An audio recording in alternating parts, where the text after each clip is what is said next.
الحمد للہ رب العالمین والصلاة والسلام علی سید الانبیاء والمرسلین اما بعد فاعوذ باللہ من الشیطان الرجیم بسم اللہ الرحمن الرحیم قال تبارک وتعالی فی القرآن المجید والفرقان الحمید قل ان کنتم تحبون اللہ فاتبعونی یحببکم اللہ ویغفر لکم ذنوبکم صدق اللہ العظیم وصدق رسولہ النبی الکریم وقال رسول اللہ صلی اللہ علیہ وسلم لا يؤمن احدکم حتى اکون احب الیہ من والدہ وولدہ والناس اجمعین او کما قال رسول اللہ صلی اللہ علیہ وسلم صدق اللہ العظیم وصدق رسولہ النبی الکریم وقال تبارک وتعالی فی شان حبیبہ ان اللہ وملائکتہ یصلون علی النبی یا ایہا الذین آمنوا صلوا علیہ وسلموا تسلیما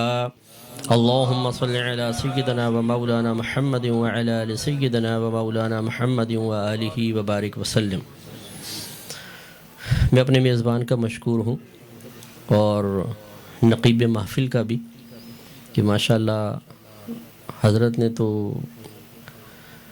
یہ میں نے ان کا ایک وصف یہاں دیکھا ماشاءاللہ کہ اللہ نے ان کو اتنا نظم اور نثر کا ذخیرہ عطا فرمایا ہے کہ نہ نعت خان کے لیے کچھ چھوڑتے ہیں نہ عالم کے لیے کچھ چھوڑتے ہیں۔ ماشاءاللہ کوئی پہلو ہم سن رہے تھے یہاں بیٹھ کے تو کوئی پہلو حضرت نے چھوڑا نہیں، اتنے ماشاءاللہ اللہ نے ان کو جامعیت سے نوازا ہے، تو اللہ تعالیٰ مزید برکات سے نوازے۔ تو میزبان کا بھی شکریہ ادا کرتا ہوں کہ آپ نے انوائٹ کیا اور چند کلمات کہنے کا موقع فراہم کیا۔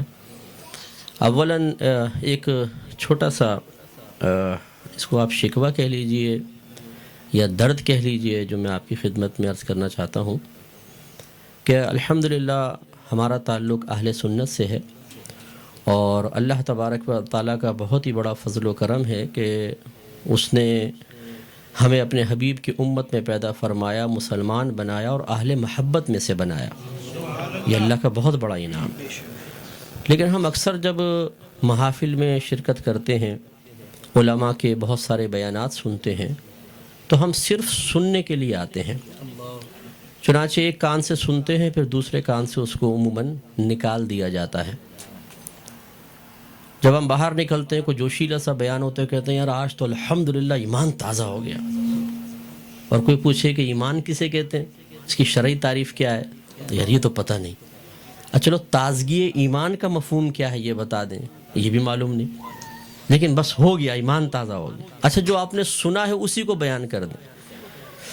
ایک عالم نے جوش سے 1 گھنٹہ 1.5 گھنٹہ آپ کے سامنے تقریر کی ہے، کچھ تو آپ نے حاصل کیا ہوگا، وہ سنائیے ذرا کیا حاصل کیا ہے، تو شاید ایک آدھ کوئی واقعہ ہو تو ہمارے ذہن میں رہ جائے، ورنہ جو انہوں نے دلائل سمجھائے ہوتے ہیں، جو باتیں سمجھائی ہوتی ہیں، انہیں ہم نپے تلے الفاظ میں جامع طریقے سے سامنے والے کے سامنے بیان کرنے پر قادر نہیں ہوتے، اور یہ ہماری میجر مسٹیک ہے۔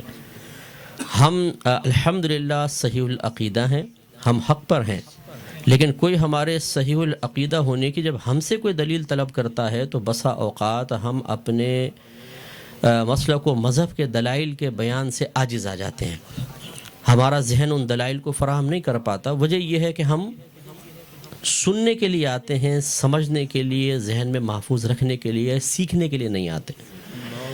تو میں گزارش کرتا ہوں کہ جب بھی آپ کسی اس طرح کے اجتماع میں شرکت کریں، سیکھنے کے لیے آئیں، اور سیکھنے کا پروسیس میں کہتا ہوں کہ 4 اسٹیپس میں کمپلیٹ ہوتا ہے۔ نمبر 1 آپ غور سے سنیں، نمبر 2 بات کو سمجھیں کہ وہ کیا کہہ رہے ہیں۔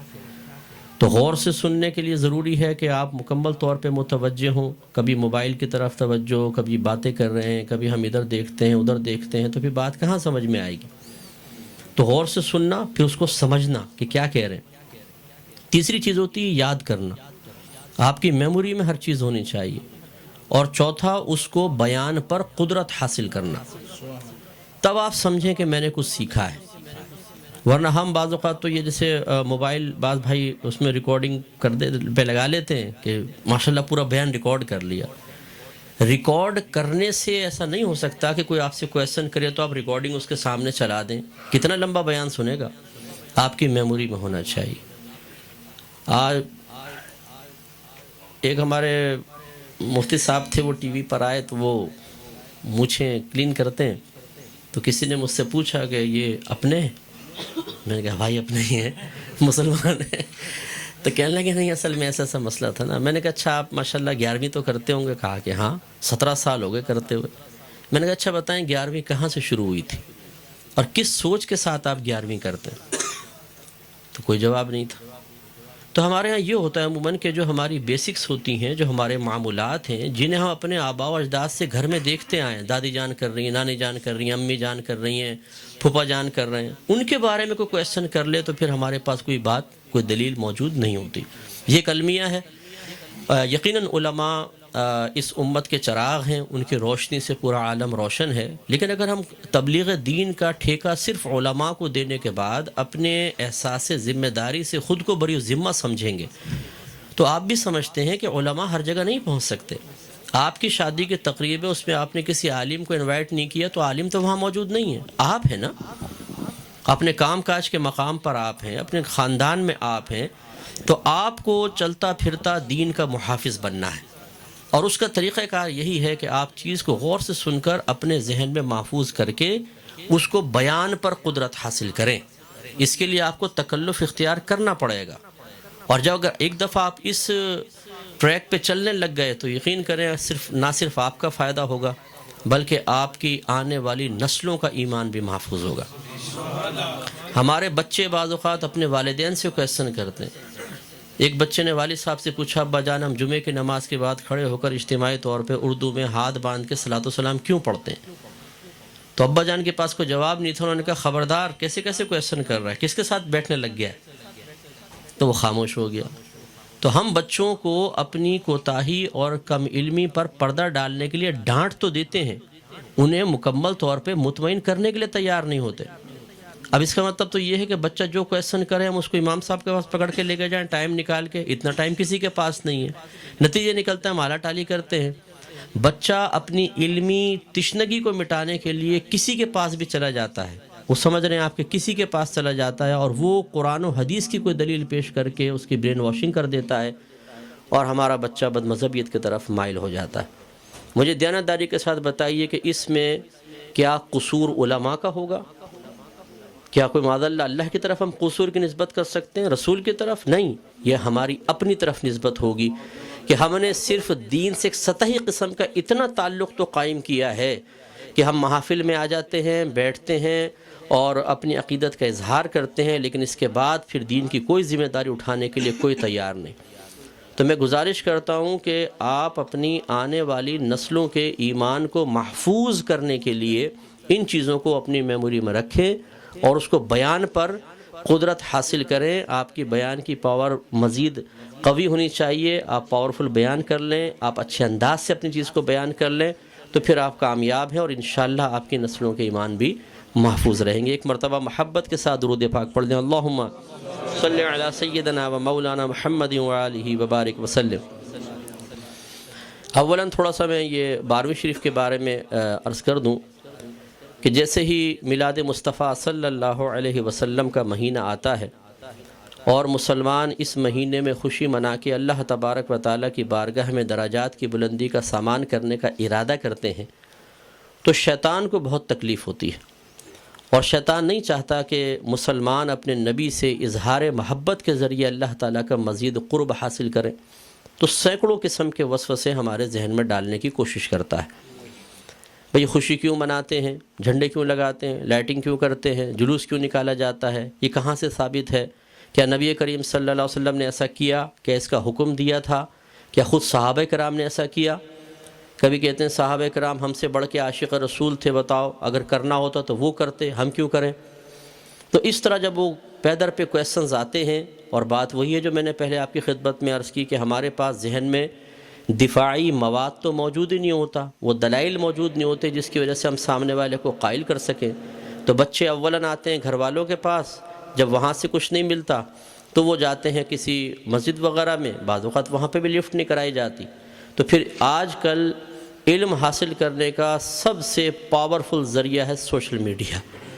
پھر جا کے بیٹھ جاتے ہیں سوشل میڈیا پہ، اور وہاں پہ ہر طرح کا جاہل ترین آدمی بیٹھا ہوا ہے جس کو دین کی الف بے بھی نہیں آتی اور معذرت کے ساتھ میں لفظ کہوں گا اس کو استنجا کرنا آتا نہیں ہے، اور وہ وہاں بیٹھا ہوا قرآن و حدیث کے دلائل دے رہا ہے، اور پھر وہ الٹے سیدھے دلائل پڑھنے کے بعد تو اور انسان کا ذہن گڑبڑ ہو جاتا ہے۔ تو کچھ باتیں بس میں اس کے بارے میں عرض کر کے پھر اپنے بیان کی طرف آؤں گا۔ دیکھیں، میلاد مصطفیٰ صلی اللہ علیہ وسلم کی لغوی بحث کو چھوڑ کر ہم اس لفظ کو بولتے ہیں چند افعال و اعمال کے مجموعے پر کہ یہ ہم میلاد مصطفیٰ منا رہے ہیں۔ مثلا اس میں کھانا کھلانا، سرکار کے فضائل بیان کرنا، نعت خوانی کی محافل ہیں، جھنڈے لگانا، لائٹنگ کرنا، جلوس نکالنا، ان تمام چیزوں کے مجموعے کا نام رکھ دیا جاتا ہے میلاد مصطفیٰ، کہ ہم میلاد مصطفیٰ منا رہے ہیں۔ اور اگر دیکھا جائے تو اصل میں سرکار کی ولادت پاک کی خوشی ہم منا رہے ہوتے ہیں، اس کے لیے طریقہ اختیار کرتے ہیں، تو ان تمام کو کہہ دیتے ہیں جی میلاد کی محفل ہو رہی ہے، میلاد مصطفیٰ منا رہے ہیں۔ تو پہلی بات تو یہ کہ خوشی منانا اور خوشی کا اظہار کرنا، یہ دونوں چیزیں قرآن کے حکم سے ثابت ہیں۔ اللہ تعالیٰ فرماتا ہے قُلْ بِفَضْلِ اللَّهِ وَبِرَحْمَتِهِ فَبِذَلِكَ فَلْيَفْرَحُوا، اے حبیب کریم صلی اللہ علیہ وسلم آپ ان لوگوں سے فرما دیجئے کہ اللہ کے فضل اور اس کی رحمت پر چاہیے کہ خوشی کا اظہار کریں۔ کہنے والا کون ہے؟ اللہ تبارک و تعالی۔ اور اگر میں آپ سے پوچھوں کہ اللہ کا سب سے بڑا ہم پر کیا گیا فضل کیا ہے اور اس کی نازل کردہ رحمت کیا ہے، تو ہر مسلمان بے اختیار کہے گا کہ ہمارے نبی کریم صلی اللہ علیہ وسلم سب سے بڑا اللہ کا فضل، سب سے بڑی اللہ کی رحمت کہ ہمارے سرکار کے قدموں سے ہمیں قرآن ملا ہے، ایمان ملا ہے، حتیٰ کہ اللہ تبارک و تعالیٰ نے اپنی معرفت بھی اس وقت تک چھپا کر رکھی جب تک اپنے حبیب کو ظاہر کرنے کا ارادہ نہ فرمایا۔ حبیب کو ظاہر کیا اور پھر اپنی معرفت ہم تک پہنچائی، تو ہم نے تو اپنے نبی کے ذریعے سب کچھ پایا، تو آپ سے بڑھ کر فضل اور رحمت اور کیا ہوگا؟ اور خود اللہ تعالیٰ فرما رہا ہے کہ مسلمانوں کو چاہیے، اے حبیب ان سے فرمائیے۔ یقینی سی بات ہے کہ کافر کو تو مکلف نہیں بنایا جا رہا نا، مخاطب مسلمان ہی ہوں گے، کہ مسلمانوں سے کہیے کہ اللہ کے فضل اور اس کی رحمت پر چاہیے کہ خوشی کا اظہار کر۔ اور دوسری آیت میں فرمایا وَأَمَّا بِنِعْمَةِ رَبِّكَ فَحَدِّثْ، اور اپنے رب کی نعمت کا خوب چرچا کرو۔ حدث تحدیث سے نکلا ہے۔ تحدیث کا مطلب ہوتا ہے اللہ تعالیٰ کی کسی عطا کردہ نعمت کو کسی کے سامنے ظاہر کرنا، چاہے وہ قول سے ہو، جسے ہم کہتے ہیں جی اللہ کا بڑا فضل ہے بونڈ لگ گیا، اللہ کا بڑا فضل ہے مکان بنا لیا، اللہ کا بڑا فضل ہے میرے بیٹے کی شادی ہو گئی، یہ ہم نعمت کا اعتراف اور اظہار کر رہے ہوتے ہیں۔ اور اسی طریقے سے مختلف اعمال و افعال سے بھی بعض اوقات تحدیث نعمت ہوتی ہے۔ ایک دفعہ ایک صحابی نبی کریم صلی اللہ علیہ وسلم کی خدمت میں آئے، جو پھٹے پرانے سے تھوڑے کپڑے پہنے ہوئے تھے، مفلوق الحال سے تھے، تو سرکار نے فرمایا کہ کیا تمہارے پاس کوئی مال نہیں ہے؟ عرض کیا رسول اللہ صلی اللہ علیہ وسلم الحمدللہ ہر طرح کا مال ہے، مویشی ہیں، دراہیم ہیں، دنانیر ہیں، باغات ہیں۔ تو سرکار نے شاید فرمایا پھر اللہ کی نعمت کا اثر آپ پر ظاہر ہونا چاہیے، اپنے آپ کو ایسا نہ رکھو، بلکہ ایسے لباس پہنو، ایسی عادات و اطوار رکھو، ایسا طور طریقہ رکھو کہ لوگ جان جائیں کہ اللہ تعالیٰ نے آپ کو نعمتوں سے نوازا ہے۔ تو بتائیے کہ جب میلاد مصطفیٰ صلی اللہ علیہ وسلم آئے تو کیا ہمیں اپنے نبی کی اس طرح خوشی کا اظہار نہیں کرنا چاہیے تاکہ یہ ظاہر ہو کہ اللہ تعالیٰ نے ہمیں اپنے نبی کی سب سے بڑی نعمت سے نوازا ہے؟ جب عام دولت کے لیے سرکار نے فرمایا تمہیں اللہ نے دولت دی ہے، اس کا اثر تم پہ ظاہر ہونا چاہیے، اس نعمت کا اثر ظاہر ہونا چاہیے، تو بتائیے کہ جب میرے سرکار تشریف لائے اس نعمت کا اظہار کیوں نہیں چاہیے؟ تو یہ دونوں چیزیں قرآن سے ثابت ہیں، تو خوشی منانا اور نعمت کا اظہار کرنا۔ جب اللہ تعالیٰ نے اس کا حکم دے دیا، اجازت دے دی، تو پھر ہر وہ طریقہ اختیار کرنا جائز ہوگا جس کو قرآن اور حدیث نے منع نہیں کیا ہے۔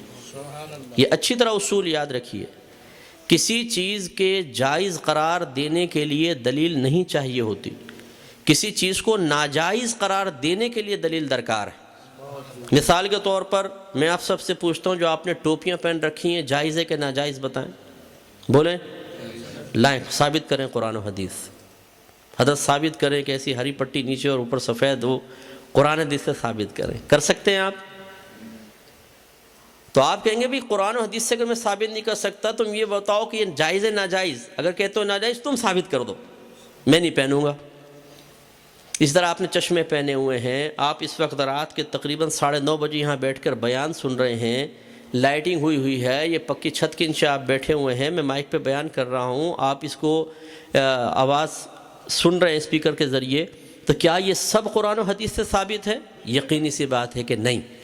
لیکن کیا یہ منع ہے؟ جب منع نہیں ہے تو پھر جائز ہے. یہ پہلا اصول یاد رکھیے گا. تو اگر کوئی آپ سے کہتا ہے کہ میلاد مصطفیٰ جائز ہے، آپ کہیں بالکل جائز ہے. وہ کہے قرآن و حدیث سے ثابت کرو، آپ کہیں کہ چلو میں بعد میں بولتا ہوں، پہلے تم یہ بتاؤ کہ ناجائز ہے کہ یس، تو تم ثابت کرو.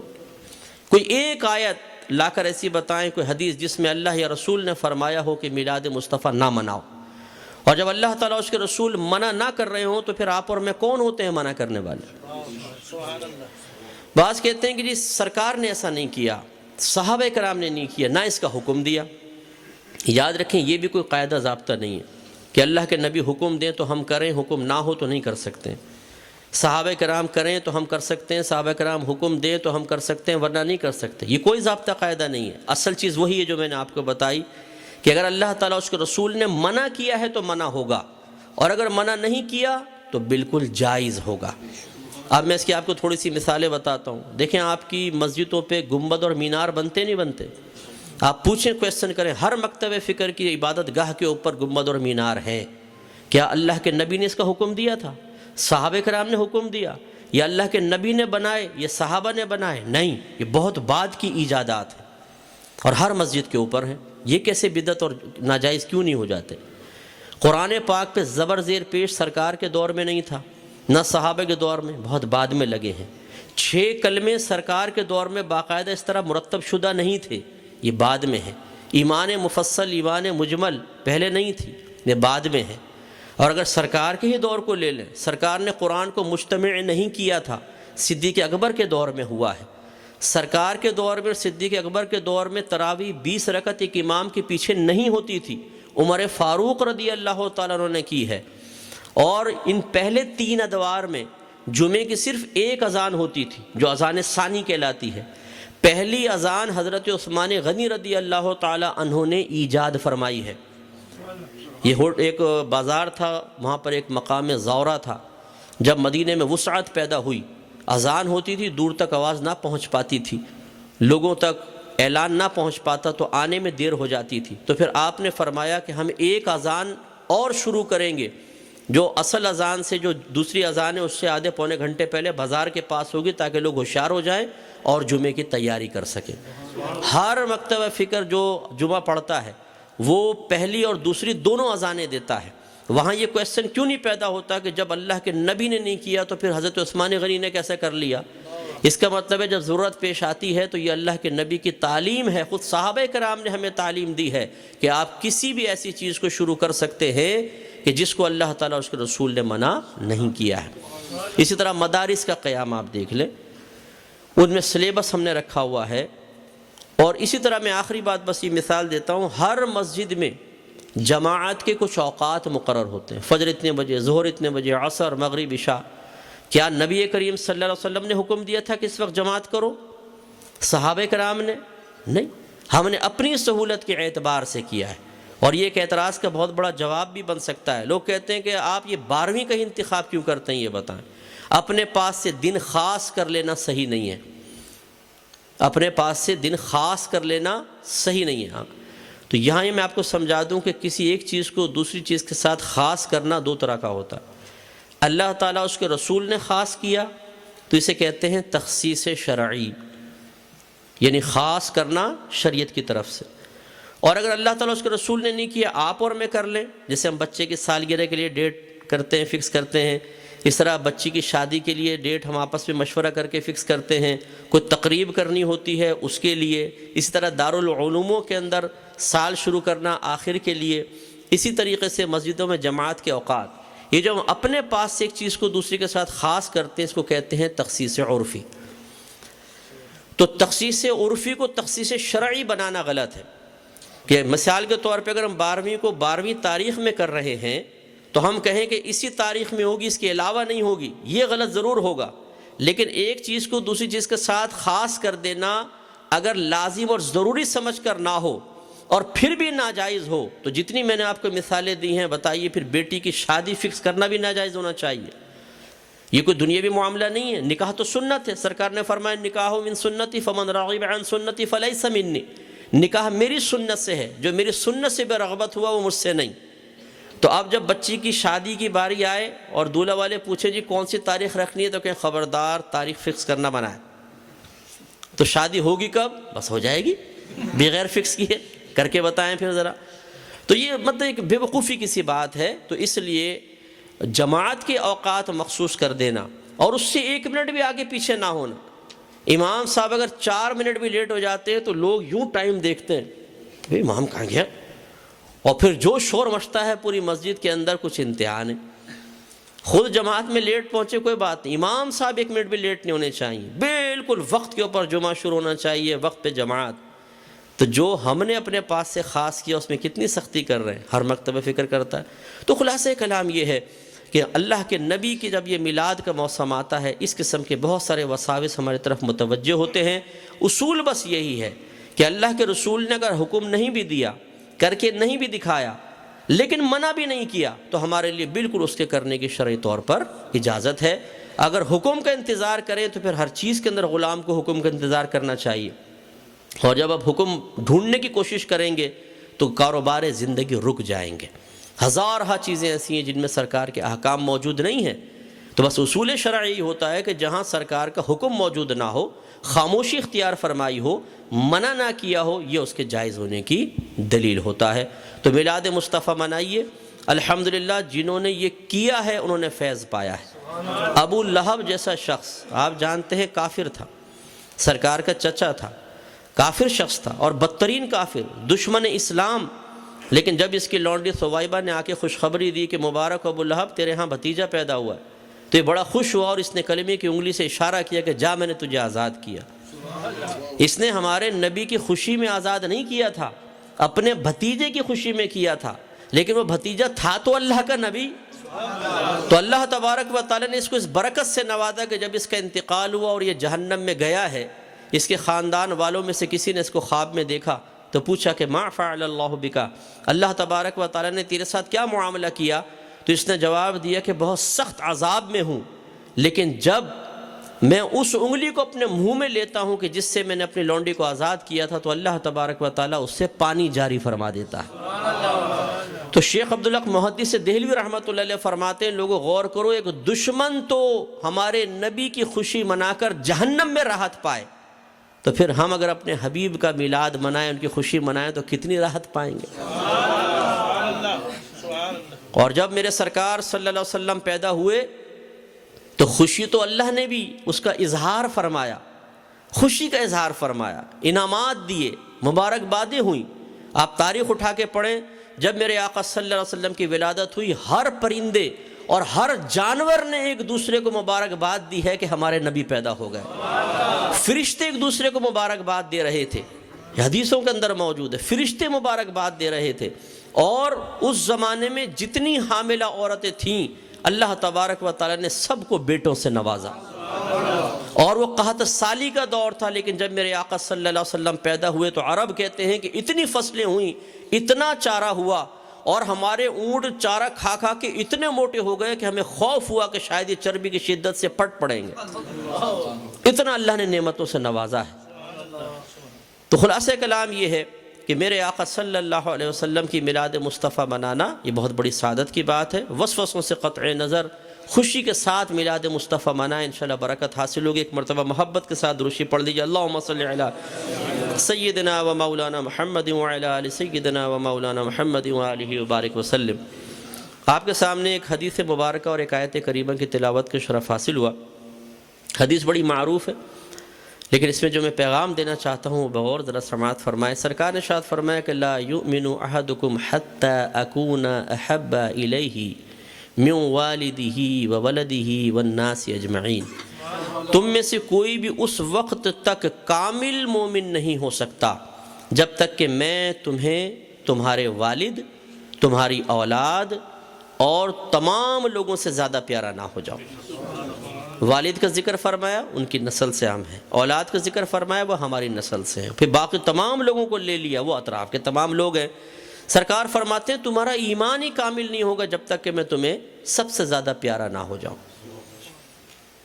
دیکھیے ہم دنیا کے اندر ایک فطری تقاضا رکھتے ہیں کہ ہر چیز کو چاہتے ہیں کہ کامل ہو، اپنی ذات کو کامل رکھنا چاہتے ہیں. اختیار میں ہوتا ہے تو کر لیتے ہیں، ورنہ بعض اوقات شکوہ کرتے ہیں، آئینہ دیکھ رہے ہوتے ہیں، بولتے ہیں یار یہ میری ناک ایسی کیوں بنائی اللہ تعالیٰ نے، قد تھوڑا چھوٹا بنا دیا، رنگت ایسی ہوتی نا پھر مزہ آتا. یوں بہت ساری باتیں ہم کرتے ہیں. انسان اپنے آپ کو پرفیکٹ دیکھنا چاہتا ہے، کسی پرفیکٹ کو دیکھتا ہے، جیسے ہیروز کو دیکھا، کسی کو چاہتے ہیں ایسے بن جائیں. ایسی مکان کوئی بنوا رہا ہوتا ہے اور اس کو اللہ نے پیسہ دیا ہے تو ہر اس چیز کو اپنے مکان میں رکھنا چاہتا ہے جس سے مکان مکمل طور پہ فل ڈیکوریٹڈ ہو جائے، اور آ کر جو بھی کہے دیکھے تو اس سے پوچھتے ہیں کیسا لگا.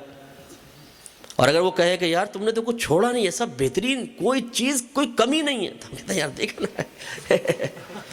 اپنی کالر سیدھی کرنے لگ جاتے. تو آدمی کاملیت کو پسند کرتا ہے. اگر ایک نوجوان کی شادی کرنی، اس سے پوچھے بیٹا کیسی دلہن چاہیے، بس وہ تھوڑے کالے بال ہوں، گورا رنگ ہو، یہاں تک میرے قد تک پہنچے، بڑی بڑی آنکھیں ہوں، پڑھی لکھی ہو اور محبت کرنے والی ہو، دیندار بھی ہو تو بہت اچھی بات ہے. کامل بیوی چاہتے ہیں، ایسی کامل بیوی کامل شوہر چاہتے ہیں. تو میرے پیارے بھائیوں، یہ کوئی بری چیز نہیں ہے. فطرت کا تقاضا ہے کہ انسان ہر چیز کو کامل کر رکھنا چاہتا ہے، کامل کرنا چاہتا ہے. تو بس ہمارے نبی یہی پیغام اشارتاً دے رہے ہیں کہ جب ہر چیز میں کاملیت کو پسند کرتے ہو تو پھر ایمان بھی کامل رکھو. ہر چیز کامل ہو جائے ایمان ناقص ہو یہ مناسب نہیں ہے. ایمان کو بھی کامل کرو.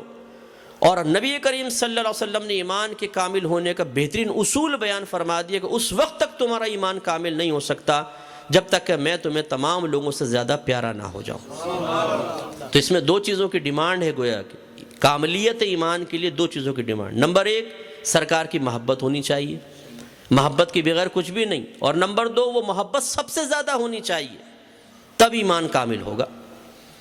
اب آپ اور میں غور کریں کہ کیا واقعی ہمارے قلب میں نبی کریم صلی اللہ علیہ وسلم کی حقیقی محبت ہے، اور کیا واقعی وہ تمام محبتوں پر غالب بھی ہے یا نہیں ہے، تاکہ ہمیں پتہ چلے کہ ہمارا ایمان کامل ہوا ہے کہ نہیں ہوا. تو محبت ایک قلبی کیفیت کا نام ہے، ایک کوالٹی ہے ہمارے دل کی، ایک خوبی کا نام، ایک وصف کا نام. یہ نظر تو نہیں آتی. آپ کے دل میں کتنی محبت ہے میں کیسے دیکھ سکتا ہوں؟ نہ اس کا رنگ ہے، نہ اس کی خوشبو وغیرہ ہے، نہ اس کو کوئی سائز ہے. تو علماء نے بیان فرمایا کہ محبت نظر نہیں آتی، یہ تو پیار کے ساتھ، پسندیدگی کے ساتھ دل کے کسی کی طرف مائل ہونے کا نام ہے. محبت ہو جاتی ہے، یہ محبت ہو گئی، دل مائل ہو گیا کسی کی طرف. اب یہ نظر کوئی آتا ہے؟ آپ اگر بیٹھے ہیں، آپ کے دل میں کس کس کی محبت ہے میں تو نہیں جانتا ہوں. تو پھر یہ کیسے پتہ چلے گا آپ کو، مجھے خود ہی کیسے پتہ چلے گا کہ ہمارے قلب میں واقعی حقیقی طور پہ نبی کی محبت ہے اور تمام محبتوں پہ غالب ہے؟ تو ہمارے علماء نے فرمایا کہ ظاہر سے پتہ چلے گا. یہ اگر اداس بیٹھے ہوں تو میں ان کے چہرے کو دیکھ کے ان کے دل کی اداسی جان لوں گا. میں کہوں گا یار کچھ دل اداس لگ رہا ہے آپ کا، تو دل تو نہیں جھانک کر دیکھا میں نے، ان کے چہرے نے بتایا. یہ خوش بیٹھے ہیں تو میں بولوں گا آج تو آپ کے قلب ذرا خوش ہے، آپ کا دل بھائی کیوں خوش ہے آج آپ کا دل؟ تو ہمارا ظاہر بتاتا ہے. ایسی ہمارے علماء نے فرمایا کچھ ایسی ظاہری نشانیاں ہیں کہ جو مومن اپنا امتحان لینا چاہے کہ مجھے اپنے نبی سے حقیقی محبت ہے یا نہیں ہے، ان علامات کو اپنی ذات میں تلاش کر لے. اگر مل جائے تو سمجھ لے کہ وہ نبی کریم سے واقعی محبت کرنے والا ہے. غلبہ محبت کی باری بعد میں آئے گی، تو میں چند علامات آپ کو ذکر کرتا ہوں. ہم سب کو اپنی ذات کے اندر ان کو تلاش کرنا چاہیے. اور میں بڑی معذرت کے ساتھ عرض کرتا ہوں کہ ہم بعض اوقات نعت سنتے ہیں، جھومتے ہیں، نعرے لگاتے ہیں، بیان سنتے ہیں، فلق شگاف نعرے لگاتے ہیں، بارش شریف آتی ہے ہم جھنڈیاں وغیرہ لگا دیتے ہیں، لائٹنگ لگاتے ہیں، ہم کہتے ہیں یہ سب محبت کے اظہار کی صورتیں ہیں. انکار نہیں، بالکل ٹھیک ہے، یہ بھی محبت کے اظہار کی صورتیں ہیں. لیکن اصل جو محبت کی علامات ہمارے اکابرین نے ذکر فرمائی ان کو فراموش نہیں کرنا چاہیے. وہ ہیں اصل.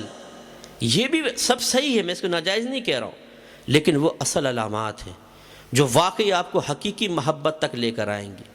یہ تمام چیزیں اختیار کرنا بعض اوقات رسم کے طور پر بھی ہو سکتا ہے کہ دل میں حقیقی محبت نہ ہو، رسمی طور پہ محبت رکھتے ہوں تو ان چیزوں کو اختیار کر لیا. حقیقی محبت کو ثبوت ان علامات سے ہوگا. چنانچہ علماء فرماتے ہیں پہلی علامت یہ ہے کہ جو نبی کریم صلی اللہ علیہ وسلم سے محبت کرتا ہوگا آپ پر کثرت سے درود پاک بھی پڑھے گا. اور کثرت کی تعداد ہمارے علماء نے بیان فرمائی کم از کم ایک دن میں 313 بار. تو جو مومن ایک دن میں خوب اہتمام سے تکلف کر کے یاد رکھ کر لگاتار استقامت سے 313 مرتبہ درود پاک پڑھے تو اس کا مطلب وہ کثرت سے درود پاک پڑھنے والا ہے. اور جو کثرت سے درود پاک پڑھے گا گویا کہ وہ اپنے نبی سے محبت کی ایک علامت رکھے ہوئے ہے۔ میرے آقا کی بھی یہ خواہش ہے۔ حضرت کعب رضی اللہ تعالیٰ عنہ سرکار کی خدمت میں حاضر ہوئے، سرکار سے پوچھا یا رسول اللہ میں ایک حصہ درود پاک پڑھتا ہوں اور 3 حصے دیگر وظائف، کیا یہ ٹھیک ہے؟ فرمایا اچھا ہے، لیکن درود اور پڑھو تو تمہارے حق میں بہتر ہے۔ عرض کی آدھا کر لوں؟ فرمایا بہتر ہے، اور زیادہ کرو تو بہتر ہے۔ فرمایا 3 حصے درود پاک، 1 حصہ ذکر الہی کر لوں؟ فرمایا یہ بھی اچھا ہے، لیکن اور زیادہ کرو تو تمہارے حق میں بہتر ہے۔ عرض کی پھر ایسا نہ کروں کہ سارے اذکار چھوڑ دوں اور آپ کی ذات اقدس پر درود پاک پڑھنا ہی وظیفہ بنا لوں؟ سرکار نے فرمایا ایسا اگر تم کر لو گے تو یاد رکھو اللہ تعالیٰ تمہارے تمام گناہوں کی بخشش کر دے گا اور تمہارے دنیا اور آخرت کے تمام کاموں کا کفیل ہو جائے گا۔ اور سرکار نے فرمایا تم میں سے بروز قیامت مجھ سے سب سے زیادہ نزدیک وہ ہوگا جس نے دنیا میں مجھ پر کثرت سے درود پاک پڑھا ہوگا۔ اب تھوڑا سا یہاں محاسبہ کرنا ہوگا کہ کیا آپ اور میں روزانہ 313 مرتبہ درود پاک پڑھتے ہیں؟ اگر نہیں پڑھتے تو پھر نفس سے پوچھیں کہ کیا وہ پڑھنے کے لیے تیار ہے؟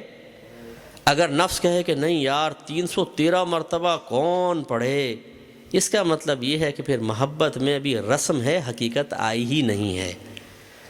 ہم سارا دن فٹ بالرز کا تذکرہ کر لیں، ہم گیمز کے باتیں کر لیں، خدا نخواستہ لڑکیوں کی باتیں کر لیں، فیس بک پہ بیٹھ کے 2.5 گھنٹے لڑکے لڑکیوں سے چیٹ کر لیں، فیک آئیڈیز بنا کر تاکہ اپنے آپ کو پتہ بھی نہ چلے کہ میں کون ہوں، راجہ راکٹ، ٹیٹا پہلوان، پتہ نہیں کیسے کیسے وہ اکاؤنٹ بنا کے لڑکیوں کو اس میں ایڈ کر کر کے ان سے چیٹ کرتا رہے انسان، اس کے لیے بالکل نفس تیار۔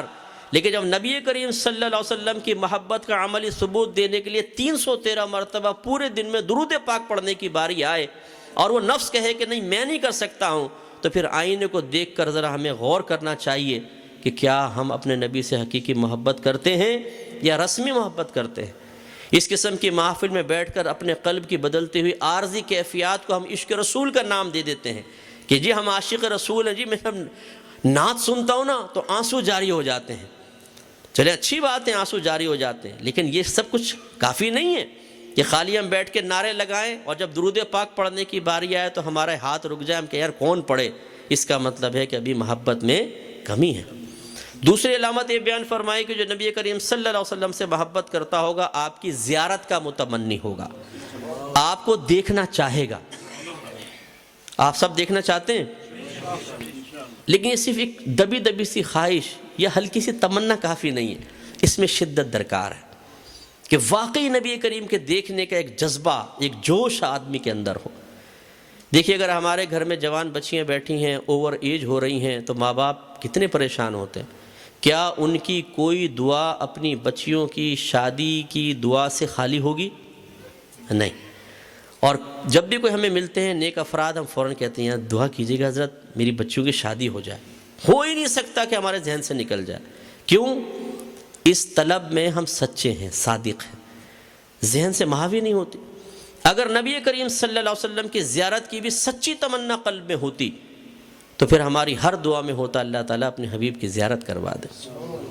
لیکن کیا پورے پچھلے مہینے کی جتنی بھی دعائیں دیکھ لیں ہم نے یہ دعا کی ہے؟ اور کتنے لوگ ایسے ہیں جن سے ملنے کے بعد ہم نے کہا کہ یار دعا کریں مجھے میرے نبی کی زیارت ہو جائے۔ جو جتنا زیادہ جھوم رہا ہوتا ہے ادھر بیٹھ کر وہ اتنی باہر نکل کے غافل ہو جاتا ہے۔ کیوں؟ نبی کریم کو دیکھنے کی خواہش کیوں نہیں ہے اتنی؟ اور صحابہ کا معاملہ دیکھیں، ایک صحابیہ تھی غزوہ احد میں جب مسلمان شہید ہوئے تو وہ اپنے گھر سے نکلیں اور سرکار کو تلاش کرنے لگیں۔ کسی نے ایک لاش سامنے رکھی، کہا یہ تمہارے والد کی لاش ہے۔ کہا کہ ٹھیک ہے میرے والد شہید ہو گئے لیکن یہ بتائیں سرکار کیسے ہیں۔ کسی نے دوسری لاش سامنے رکھی، کہا یہ آپ کے بھائی ہیں۔ کہا کہ ٹھیک ہے لیکن مجھے بتاؤ میرے سرکار کیسے ہیں۔ کسی نے شوہر کی لاش سامنے رکھی، فرمایا یہ بھی ٹھیک ہے مجھے بتاؤ میرے سرکار کیسے ہیں۔ پھر بیٹے کی لاش سامنے رکھی، آپ نے فرمایا یہ بھی ٹھیک ہے لیکن بتاؤ میرے سرکار کیسے ہیں۔ کسی نے کہا بالکل خیریت سے ہیں۔ کہا کہاں ہیں؟ کہا وہاں بیٹھے ہیں۔ گئیں، سرکار کے چہرے انور پہ نگاہ پڑی، قلب ٹھنڈا ہو گیا، سرکار کا دامن تھاما اور عرض کی یا رسول اللہ صلی اللہ علیہ وسلم جب آپ سلامت ہیں تو میرے لیے تمام مشکلیں آسان ہیں۔ یہ دیکھیں زیارت کی تمنا کیسی ان کے دل کے اندر، قلب کے اندر تمنا تھی۔ اور میں صرف سمجھانے کے لیے ایک ادنا سی مثال آپ کو دیتا ہوں تاکہ شدت کو آپ سمجھیں کہ یہ شدت آپ کی میرے قلب میں ہونی چاہیے۔ ایک سچے عاشق کے دل میں ایسی ہی شدت ہونی چاہیے، بلکہ اس سے کہیں زیادہ۔ بعض اوقات عشق مجازی ہو جاتا ہے کسی کو کسی کے ساتھ، آپ سمجھ رہے ہوں گے مجنون لیلا۔ جب سچا عشق ہو جاتا ہے، مثال کے طور پہ فیس بک پہ ہو گیا جی، کوئی جال میں پھنس گئی لیلا، اب جب اس سے سچی محبت ہو گئی، عشق ہو گیا، تو اب آدمی کی حالت کیا ہوتی ہے؟ بے چین ہوتا ہے، بے قرار ہوتا ہے۔ رات کو اگر بات ہونی ہے تو سارا دن گزارنا مشکل ہو جاتا ہے، نہ کام پہ دل لگتا ہے۔ کہتے ہیں نا عاشق، یار نہ کام پہ دل لگ رہا ہے، نہ کھانے کو دل چاہ رہا ہے، نہ نیند مجھے پوری ہو رہی ہے، نیند صحیح طریقے سے نہیں آ رہی۔ ہاں جب وہ لیلا سے گفتگو ہو جائے اس کے بعد دل ٹھنڈا ہو جاتا ہے اور لطف آتا ہے۔ سوچیے جب ایک عاشق مجازی اتنی اٹریکشن اپنے محبوب کے اندر پاتا ہے تو ہم کہتے ہیں کہ ہاں یار تو اپنی محبت میں سچا ہے واقعی، تو پھر نبی کریم صلی اللہ علیہ وسلم کو دیکھنے کی ناقص تمنا رکھنے والے کو سچا عاشق رسول کیسے کہہ سکتے ہیں؟ اس کا مطلب ہے کچھ کمی ہے، کچھ نقص ہے نا۔ تو اس لیے اس میں شدت پیدا کرنے کی ضرورت ہے۔ شیخ عبدالحق محدث دہلوی رحمۃ اللہ علیہ ارشاد فرماتے ہیں کہ جب آپ درود پاک پڑھیں تو کچھ اس طرح بھی پڑھ لیا کریں کہ تازہ وضو کر کے، صاف ستھرے کپڑے پہن کے، عطر وغیرہ لگا کر، مدینہ منورہ کی طرف مصلی کا رخ رکھ کر، بیٹھ کر آنکھیں بند کر کے نبی کریم صلی اللہ علیہ وسلم پر ادب اور احترام کے ساتھ اس تصور کے ساتھ درود پاک پڑھیں کہ میرے سرکار میرے سامنے بیٹھ کر میرا درود پاک خود سن رہے ہیں۔ فرماتے ہیں سرکار کی زیارت کے لیے مجرب نسخہ ہے، کچھ عرصے میں سرکار کرم فرماتے ہیں زیارت ہوتی ہے۔ تو خلاصہ کلام یہ ہے کہ ہمیں اہتمام کرنا چاہیے، ہمارے دل میں تمنا ہونی چاہیے کاش کبھی ہم کھانا چھوڑ دیں گے، سرکار کی زیارت نہیں ہو رہی، کاش کبھی نیند آنے میں اس لیے دیر ہو جائے کہ مجھے سرکار کا جلوہ نظر نہیں آ رہا، کاش کبھی ہمارے چہرے پہ پریشانی کے آثار دیکھ کر کوئی ہم سے کوئسچن کرے گا کیوں پریشان ہو، اور ہم جواب میں کہیں مجھے سرکار کی زیارت کی تمنا تھی، سرکار کی زیارت نہیں ہو رہی، تو دل بے قرار اور بے چین ہے، جس کی یہ حالت آپ دیکھ رہے ہیں۔ تیسری علامت یہ بیان فرمائی، چونکہ اب ٹائم کم ہے، 10 بجے ختم کرنا، میں بالکل شارٹ کر کے اس کو اس طرف لے کر آ رہا ہوں اور بڑی علامت کی طرف آ جاتا ہوں۔ جو سب سے بڑی علامت ہمارے اکابرین نے بیان فرمائی اور جس کو اس آیت کریمہ میں ذکر کیا گیا، جو میں نے آپ کے سامنے تلاوت فرمائی، یہ ذرا غور سے آپ سنیے گا۔ اس آیت کا شان نزول یہ بیان کیا گیا ہے اور بھی کہیں ہے، یہ بیان ہوا کہ ہجرت سے قبل سرکار صلی اللہ علیہ وسلم سرکار کی زیارت نہیں ہو رہی تو دل بے قرار اور بے چین ہے، جس کی یہ حالت آپ دیکھ رہے ہیں۔ تیسری علامت یہ بیان فرمائی، چونکہ اب ٹائم کم ہے، 10 بجے ختم کرنا، میں بالکل شارٹ کر کے اس کو اس طرف لے کر آ رہا ہوں اور بڑی علامت کی طرف آ جاتا ہوں۔ جو سب سے بڑی علامت ہمارے اکابرین نے بیان فرمائی اور جس کو اس آیت کریمہ میں ذکر کیا گیا، جو میں نے آپ کے سامنے تلاوت فرمائی، یہ ذرا غور سے آپ سنیے گا۔ اس آیت کا شان نزول یہ بیان کیا گیا ہے اور بھی کہیں ہیں، یہ بھی ایک بیان ہوا کہ ہجرت سے قبل سرکار صلی اللہ علیہ وسلم اپنے کاشانہ اقدس سے باہر تشریف لائے تو کفار کو بتوں کی عبادت کرتے ہوئے پایا۔ آپ نے پوچھا کہ تم ان کی عبادت کیوں کرتے ہو؟ انہوں نے کہا اس لیے تاکہ اللہ تبارک و تعالی خوش ہو کر ہمیں اپنا محبوب بنا لے۔ مقصد اچھا ہے نا، اللہ ہمیں اپنا محبوب بنا لے، ہم اللہ کے پیارے ہو جائیں، لیکن اس کے لیے کام غلط اختیار کیا، انداز غلط اختیار کیا، تو اللہ تعالیٰ نے اس آیت کو نازل فرمایا کہ تمہارا مقصود اچھا ہے لیکن اس مقصود کو اس طریقے سے حاصل نہ کرو کہ اپنے کچھ طریقے بنا لو جو صحیح غلط ہوں، بلکہ اس طریقوں کا اختیار کرو جس کو ہم تمہیں تعلیم کر رہے ہیں۔ تو اللہ نے فرمایا قل ان کنتم تحبون اللہ فاتبعونی، اے حبیب ان سے فرمائیے اگر تم اللہ تبارک و تعالیٰ سے محبت کا دعویٰ کرتے ہو تو میری اطاعت کرو، میرا حکم مانو، میرے آرڈرز پر چلو۔ جب تم ایسا کرو گے یحببکم اللہ، تو اللہ تعالیٰ تمہیں اپنا محبوب بنا لے گا، ویغفر لکم ذنوبکم، اور تمہارے تمام گناہوں کی بخشش و مغفرت کر دی جائے گی۔ یہ ہے اصل چیز۔ ہم کہتے ہیں ہم غلام رسول ہیں، آپ غلام ہیں کہ نہیں سرکار کے؟ کہتے ہیں ہم غلام رسول ہیں، لیکن یہ کیسا غلام ہے کہ ہم کہتے ہیں سرکار ہم آپ کے غلام، سرکار فرمائے یہ کام کرو، کہ سرکار ٹائم نہیں ہے، سرکار فرمائے یہ کام کرو، ہم کہ یا رسول اللہ کام تو میں کر لوں لیکن بیوی راضی نہیں ہے، سرکار فرمائیں یہ کرو، میں کہوں کہ میرے پاس وقت نہیں ہے، سرکار فرمائیں یہ کرو، اور میں کہوں کہ یا رسول اللہ میں ایک ایسی گیدرنگ میں ایسے سرکل میں رہتا ہوں کہ میں یہ کام نہیں کر سکتا ہوں، لیکن پھر کہیں یا رسول اللہ ویسے میں آپ کا غلام ہوں، یہ کیسا غلام ہے؟ آپ نے ایک امپلائی اپنی فیکٹری میں رکھا مثال کے طور پر، اس کی سیلری سیٹ کر دی، اب آپ کہتے ہیں یہ کام کرو، کہتا ٹائم نہیں ہے۔ آپ کہیں یہ کام کرو، کہ میرے پاس ٹائم نہیں ہے۔ آپ کو یہ کام کرو، میرا موڈ نہیں ہے۔ آپ کہیں یہ کام کرو، بولے میرے شائن شان نہیں ہے، مجھے پسند نہیں آ رہا، اور آخر میں 1 مہینے کے بعد کہیں لائیے سیلری وتھ بونس، دے دیں گے آپ تو اس کو باہر نکالیں گے، اس کو لعنت ملامت کریں گے، اور پتہ نہیں کیا کچھ کریں گے، وہ اللہ ہی بہتر جانتا ہے۔ اتنے خطرناک جو بھی عمل کر سکتے ہیں ہم کریں گے اس کے ساتھ۔ تو ایک امپلائی اگر ہمارا کہنا نہ مانے، نہ صرف سیلری سے محروم کرتے ہیں بلکہ اس کو ذلیل کر کے نکالنے کے لیے تیار ہوتے ہیں، ہم کیسے غلام ہیں کہ ہمارے آقا ہمیں حکم فرمائیں اور ہم آقا کے حکم کو سننے کے بعد بالکل اس طرح بیہیویئر کریں، ایسا رویہ اختیار کریں جیسے سپر مارکیٹ میں ایک ٹرالی لے کر داخل ہوئے ہوں کہ جو چیز پسند آئی ٹرالی میں ڈال لی، جو چیز پسند نہیں آئی چھوڑ دی، اور ان تمام چیزوں کو گھر لے آئے۔ ہم نے سرکار کے احکام کو بھی ایسا کر لیا، جو پسند آتا ہے قبول کر لیتے ہیں، جو پسند نہیں آتا معاذ اللہ ثم معاذ اللہ زبان سے نہیں لیکن اپنے عمل سے کہتے ہیں رسول اللہ اس کو اپنے پاس ہی رکھیں، ہم اس پر عمل پیرا نہیں ہو سکتے۔ ذرا دیانتداری سے بتائیے، اگر ایک بیٹا اپنی ماں سے کہے امی آپ پہ میری جان قربان، مال قربان، بیوی بچے قربان، مجھے آپ سے بڑی پیار، بہت محبت ہے، بہت پیار ہے، اتنا کہ میں بتا نہیں سکتا ہوں۔ ماں کہ اچھا بیٹا ذرا ایک گلاس پانی تو پلا، اوہو اماں پانی پلانے کا ٹائم نہیں ہے۔ ماں کہے کہ بیٹا میرے پاس بیٹھ، میرا دل چاہ رہا ہے تجھ سے بات کرنے کو۔ بیٹا کہے کہ اماں میں تو دوستوں کے پاس جا رہا ہوں، ٹائم دیا ہوا ہے۔ ماں کہے بیٹا جلدی آ جانا، اور بیٹا کہے اماں میرے پاس ابھی جلدی نہیں، رات کے 3 بجے آؤں گا۔ بیٹا فلاں سے مل، وہ بہت اچھا آدمی ہے، اماں اس سے تو کبھی نہیں ملوں گا، اس کی شکل دیکھتا ہوں نفرت پیدا ہوتی۔ بیٹا فلاں سے نہ مل، وہ برا آدمی ہے، اماں اس سے تو ضرور ملوں گا، میرا جگری یار۔ اور پھر کہ اماں ایک بات بتاؤں، آپ سے بڑی محبت، بڑا پیار ہے، میری جان قربان، مال قربان۔ آپ دیانتداری سے بتائیے دعوی محبت امام میں سچا ہے کہ جھوٹا ہے؟ ایک دوست آپ سے کہے، اب آپ کو اور زیادہ سمجھ میں آئے گا، یار تجھ پہ میری جان قربان، مال قربان، بیوی بچے قربان، میرا سب کچھ تیرا، اور آپ کے یار 10 پاؤنڈ تو دے ضرورت ہے، یار یہ تو نہ مانگ۔ آپ کے اچھا میرے ساتھ بیٹھ جاؤ، ٹائم نہیں یار میں تو چل رہا ہوں۔ آپ بولے یار کہ ضروری جانا ہے میرے ساتھ چل لے، ارے بھائی میرے ٹائم ضائع کروں گا، یار تو فلاں کے ساتھ تم ملو، میرا دشمن ہے، اس سے تو میں ضرور ملوں گا۔ تو کیا آپ کو اس کی محبت کا یقین حاصل ہو جائے گا؟ اور پھر وہ کہے کہ یار سب باتیں اپنی جگہ لیکن تجھ سے بڑی محبت ہے، بڑا پیار ہے، تو ہم کہیں گے بھائی یہ محبت اپنی جیب میں رکھ، ایسی محبت ہمیں نہیں چاہیے، پاگل بنا رہا ہے، خالی زبانی باتیں کرتا ہے۔ اور ہم نے یہی زبانی باتیں معاذ اللہ اپنے نبی کے ساتھ شروع کی ہوئی ہیں۔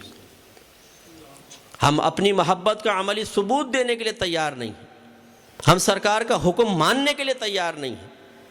تو اسی لیے میں عرض کرتا ہوں کہ یہ نعرہ ضرور لگائیے کہ غلامی رسول میں، زور سے بولیے غلامی رسول میں، لیکن ساتھ ساتھ یہ نعرہ لگائیں کہ غلامی رسول میں داڑھی بھی قبول ہے، غلامی رسول میں 5 وقت نماز باجماعت پڑھنا بھی قبول ہے، غلامی رسول میں علم دین سیکھنا بھی قبول ہے، غلامی رسول میں اپنے ماں باپ سے بدتمیزی کو چھوڑ دینا بھی قبول ہے، غلامی رسول میں لڑکیوں کے ساتھ دوستی ترک کر دینا بھی قبول ہے، غلامی رسول میں بیوی پہ ظلم و ستم ترک کر دینا بھی قبول ہے، غلامی رسول میں بڑوں کے ساتھ ادب سے پیش آنا بھی قبول ہے، غلامی رسول میں گناہ چھوڑ دینا بھی قبول ہے، کیونکہ ان تمام کاموں کا اللہ کے نبی نے حکم دیا ہے۔ اب ہمارے بعض بھائی کہتے ہیں مفتی صاحب تھوڑا ہلکا ہاتھ رکھے، ہمارا مزاج ایسا نہیں ہے، مت کر نصیحت ناصحہ، دل میرا گھبرائے ہے، اس کو دشمن جانوں ہوں جو مجھ کو سمجھائے ہے۔ ہمیں عادت ہے پیار کی، ہمیں عادت ہے محبت کی، ہمیں عادت ہے اس چیز کی کہ ہم کچھ بھی کرتے رہے، 24 گھنٹے، پورا مہینہ، پورا سال نفس و شیطان کی اطاعت میں گزار لیں، لیکن جب ہم آپ سے ملیں تو آپ یہ کہیں کہ بھئی آپ تو ماشاءاللہ بہت بڑے عاشق رسول ہیں، انشاءاللہ میدان معاشر میں پہنچیں گے تو فرشتے آپ سے آ کر کہیں گے حضور آپ کہاں تھے، جنت آپ کا انتظار کر رہی ہے، تشریف لائیے، ہم سیدھے جنت میں چلے جائیں۔ ہمیں ایسی باتیں اچھی لگتی ہیں، ہمیں تنقید اچھی نہیں لگتی، ہمیں اگر کوئی ہماری غلطی کی نشاندہی کر رہا ہو تو ہمیں غصہ آنا شروع ہو جاتا ہے، لیکن تھوڑا سا غور کیجئے، اللہ کے نبی کے احکام سیکھے بغیر نہیں آ سکتے، پہلے سیکھیں گے تو حکم پتہ چلے گا، عقائد کے سلسلے میں کیا کیا احکامات ہیں، اعمال کے سلسلے میں کیا ہیں، اور گناہوں کے سلسلے میں کیا ہیں۔ یہ 3 طرح کے علوم سیکھنا ہم پہ فرض ہیں۔ عقیدہ بما دلیل، مثلا اللہ کی ذات و صفات کا علم، اسی طرح نبی، رسول، آسمانی کتابیں، جنت، دوزخ، جن، فرشتے، تقدیر، آخرت. اس کے لیے اگر آپ چاہیں تو یوٹیوب پہ میرے الفرقان پروگرام کے کافی سارے کلپس وہاں آپ کو مل جائیں گے. الفرقان لکھ کے سرچ کیجئے گا تو میں نے تمام عقائد اس میں بما دلائل ذکر کیے ہیں. ان کو اچھی طریقے سے آپ سمجھیں اور یہ میموری کے اندر ہونے چاہیے. عقیدہ میموری میں ہونا چاہیے لازم، ورنہ شیطان آپ کو یا تو معاذ اللہ کسی بھی ٹائم بدعتی کر سکتا ہے یا کافر کر سکتا ہے. دوسرا پھر احکام شرعیہ عملیہ ہوتے ہیں. جب انسان بالغ ہو جائے، جو عبادت اس پہ فرض یا واجب ہے اس کا اتنا علم سیکھنا فرض ہے جس سے عبادت کو کامل طریقے سے ادا کر سکیں. جیسے نماز فرض ہو گئی مثال کے طور پہ، تو نماز کی شرائط، واجبات، فرائض، کن کن چیزوں سے نماز ٹوٹ جاتی ہے، سجدہ سہو کے مسائل، یہ سب سیکھنا فرض ہے. اور پھر شرائط کے اندر چونکہ طہارت ہے تو پھر غسل، وضو، بہنوں کے لیے حیض و نفاس کے مسائل. اب ہمارے عالمیہ یہ ہے کہ اگر ہماری 100 بہنوں کو کھڑا کر لیں اور ان سے پوچھیں کہ بتاؤ کپڑا پاک کرنے کا شرعی طریقہ کیا ہے، انہیں نہیں پتہ ہوتا. یہ اسی فیلڈ کا آدمی مجھے معلوم ہے. ہمارے ہاں پاک کرنے کا طریقہ یہ ہے کہ ناپاک کپڑے اٹھاؤ، واشنگ مشین میں ڈالو اور گھماؤ. کہتے ہیں جی آٹومیٹک مشین ہے، خود ہی پانی آتا ہے، خود ہی نکل جاتا ہے. لیکن مسئلہ یہ ہوتا ہے کہ پہلے اس میں پانی بھرتا ہے، جیسے ہی آپ ناپاک کپڑا ڈالتے ہیں ناپاکی پانی سے ٹچ ہوتی ہے، کل پانی ناپاک ہو جاتا ہے. ٹھیک ہے نا. اب وہ گھماتے ہیں اچھی طریقے سے تو پورے کپڑے اچھی طرح ناپاک ہو جاتے ہیں. اب پانی نکال دیں آپ نیچے سے، پھر اوپر سے پانی ڈالیں اور پھر اس کو اچھی طرح گھمائیں تو کپڑوں میں تو ناپاک پانی اب بھی موجود ہے. جیسے نیا پانی اس کے ساتھ ملے گا وہ کل ناپاک ہو جائے گا. اچھی طرح گھمائیں، اس پانی کو بھی نکال دیں، تیسری مرتبہ آٹومیٹک پانی آ جائے، کپڑوں میں اب بھی ناپاک پانی موجود ہے. جیسے نیا پانی آئے گا پھر یہ ناپاک. اب وہ بہنیں نکال کے اسپنر میں ڈال دیتی ہیں، خشک ہو گیا، اس پہ استری کی، ہم نے پہن لیا. یہ ناپاک کپڑے پہن کے ہم جمعہ پڑھ رہے ہیں، نمازیں پڑھ رہے ہیں. یہ تو وقت کی قلت ہے، ٹائم پورا ہو گیا کہ ایک ایک چیز پہ اگر میں آپ کو کلام کروں تو ہم حیران رہ جائیں گے، اتنی غلطیاں ہیں، کچھ انتہا ہیں. اور آپ میں بہت سارے شادی شدہ ہیں اور کچھ شادی کے خواب دیکھ رہے ہوں گے. یہ یاد رکھیے کہ طلاق کے مسائل سیکھنا ہر عاقل بالغ مسلمان مرد اور عورت پر فرض ہے جو شادی کا ارادہ رکھتا ہو یا شادی کر چکا ہو. وجہ اس کی یہ ہے کہ بسا اوقات لڑائی جھگڑے میں، غصے میں انسان کے زبان سے ایسے کلمات نکل جاتے ہیں اسے احساس بھی نہیں ہوتا اور فوراً نکاح بریک ہو جاتا ہے، نکاح ٹوٹ جاتا ہے فوراً.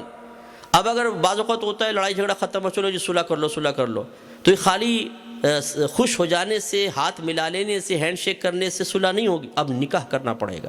میں ایک مثال دیتا ہوں آپ کو. اگر بیوی مطالبہ کر رہی ہو مجھے طلاق دے دو، تمہارے ساتھ نہیں رہوں گی، چھوڑ دو مجھے، اور شوہر جواب میں کہہ دے جا دفع ہو جا، یاد رکھیں فوراً طلاق بائن پڑتی ہے، نکاح ٹوٹ جائے گا. لیکن جا دفع ہو جا سے ہمیشہ طلاق نہیں ہوگی. میں نے سچویشن بتائی آپ کو.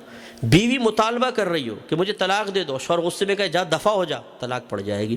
چاہے شوہر لاکھ قسمیں کھائے کہ میری نیت طلاق دینے کی نہیں تھی، لیکن یہاں جو طلاق کا عورت کی طرف سے مطالبہ ہے اور جواب میں غصے میں شوہر نے جا دفع ہو جا کہہ دیا، یہی اس کی نیت کا آلٹرنیٹ ہے، نیت کے قائم مقام ہے، لہذا فوراً طلاق ہو جائے گی.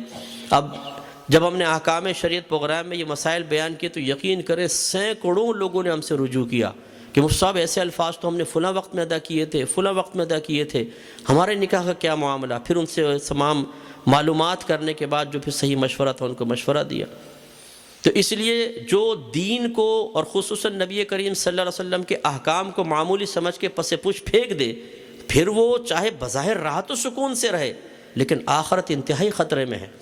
اس لیے تھوڑا سا ہمت کیجئے اور نبی کریم صلی اللہ علیہ وسلم کی محبت کا عملی ثبوت دینے کے لیے آپ کے احکام کو سیکھیں اور اس پر عمل پیرا ہوں. جب ایسا کریں گے تو انشاءاللہ کامل و اکمل ہوں گے، ایمان بھی کامل ہوگا، مضبوط ہوگا. لہٰذا میں گزارش کرتا ہوں کہ روزانہ کم از کم 313 مرتبہ درود پاک کی عادت ڈالیں، سرکار کی زیارت کی تمنا کو بڑھائیں، اس میں شدت پیدا کریں، سرکار کا کلام پڑھیں، سرکار کے احکام مانیں، علم دین حاصل کریں، قرآن پاک سے محبت رکھیں. یہ تمام علامات محبت رسول میں سے ہیں اور پھر انشاءاللہ آپ کا ایمان کاملیت کی طرف آئے گا. اور آخری بس 2 جملے عرض کر کے بیان ختم کرتا ہوں. یہ تو ہے محبت، حقیقی محبت. سرکار نے کیا فرمایا؟ جب تک کہ میں تمہیں تمام لوگوں سے زیادہ پیارا نہ ہو جاؤں. اب ہے غلبہ محبت. اس کا مطلب کیا ہے؟ یاد رکھیے کہ غلبہ محبت بھی کوئی دل میں نظر تو آ نہیں سکتا کہ آپ یوں غور کریں کہ یار میرے دل میں کس کی ماں کی محبت زیادہ ہے یا نبی کی محبت، کیسے فرق کر سکتے ہیں، کیسے موازنہ کر سکتے ہیں؟ اس کی بھی ظاہری علامت ہے، اور وہ ایک ہی بس علامت میں آپ ذکر کرتا ہوں، ایک طرف اللہ کے نبی کا حکم ہو اور اس کے خلاف ماں حکم دے رہی ہو۔ مثال کے طور پہ آپ کہتے ہیں امی میں داڑھی رکھ لوں، ماں کہتی ہے کہ نہیں مجھے پسند نہیں۔ شوہر کہے میں داڑھی رکھ لوں اور بیوی کہے نہیں، لوگ مجھے کہیں گے ملا کی بیوی نہیں، میں نہیں رکھنے دیتی۔ اب ادھر اللہ کے نبی کا حکم، ادھر بیوی کہہ رہی ہے۔ اب اگر ہم اللہ کے نبی کے حکم کو بیوی کے حکم پہ فوقیت دیں گے تو یہ اس بات کی علامت ہوگی کہ ہمیں اپنے نبی سے اپنی بیوی سے زیادہ محبت ہے۔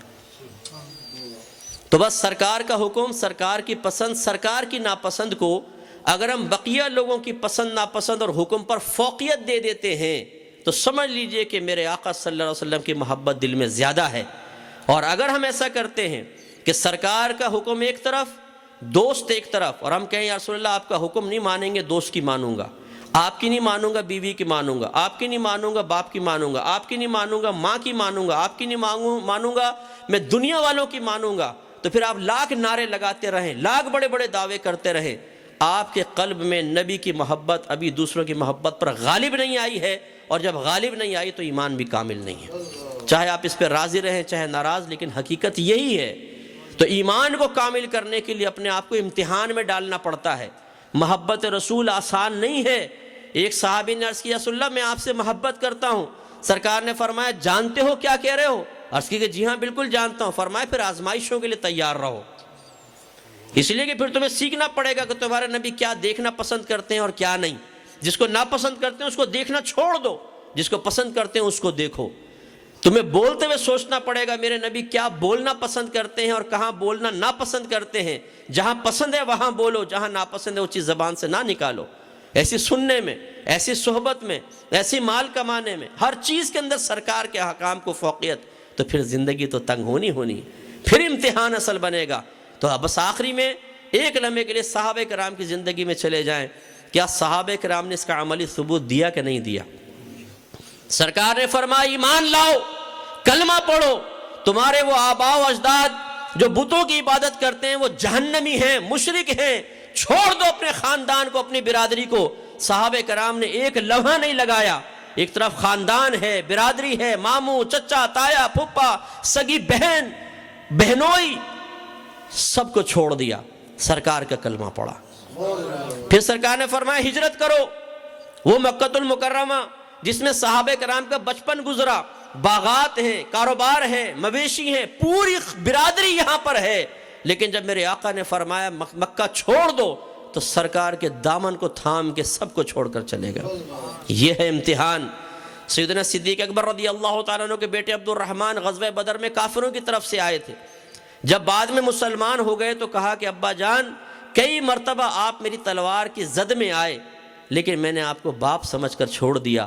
صدیق اکبر رضی اللہ تعالیٰ عنہ فرمانے لگے کہ خدا کی قسم اگر تم ایک مرتبہ بھی میرے سامنے آتے گردن اڑانے میں دیر نہ کرتا، اس لیے کہ یہ عشق ہے، تماشا نہیں ہے۔ تم سرکار کے نہیں تو میرے نہیں، چاہے سگے بیٹے ہو، چاہے سگا باپ ہو، چاہے سگی ماں ہو۔